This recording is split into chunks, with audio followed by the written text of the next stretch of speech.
Busco un lugar para vivir y descansar, donde no hace falta ni llamar. El mensaje de hoy se titula Deducción errónea. Cuando nuestra deducción es errónea acerca del Evangelio y también, sobre todo, acerca del motivo de la segunda venida de Jesucristo a la tierra, esto crea confusión y también abatimiento. En el camino de Emaús vemos a dos discípulos a los cuales se les unió Jesús. Ellos no sabían que era Jesús. Veamos parte de esa conversación.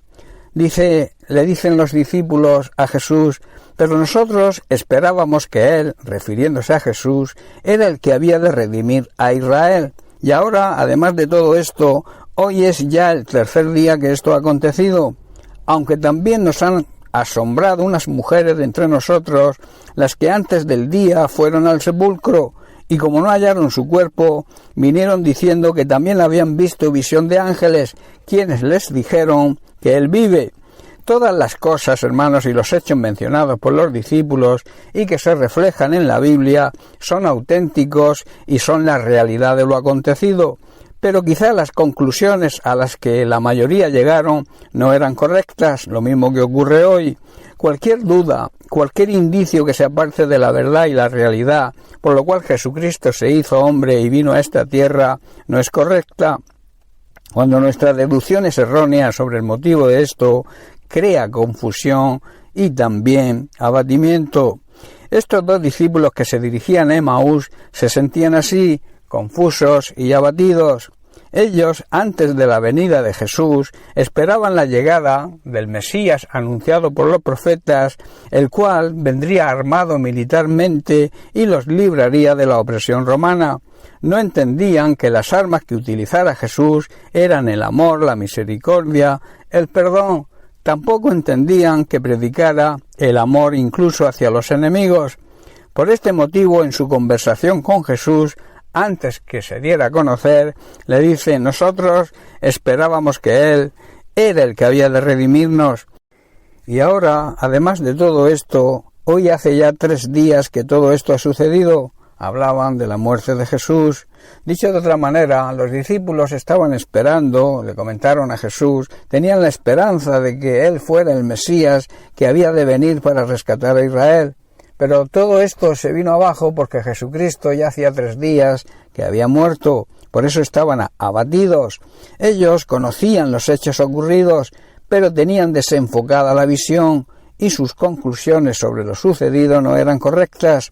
Para que se produzca ese cambio es necesario que Jesucristo sea revelado y que el fuego del Espíritu Santo nos haga ver la realidad, y así nuestras conclusiones serán las correctas.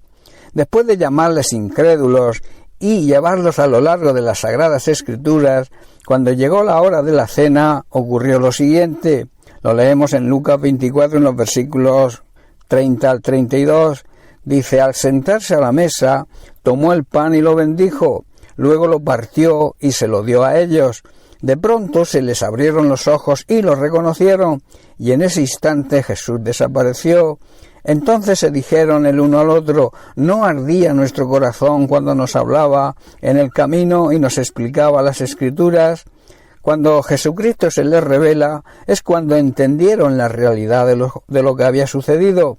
Hermanos, cualquier cosa que nos confunda, cualquier cosa que nos abata, es consecuencia de un decaimiento espiritual, de nuestra falta de relación de intimidad con el Señor, esa intimidad que debemos tener cada día, esa comunión con Él en oración, ese hablar con Él para presentarle todas nuestras inquietudes y también dejarle que Él nos aconseje y nos hable. La presencia, hermanos, de Dios continua en nuestra vida y la revelación del Espíritu Santo nos va a revelar la realidad del Evangelio.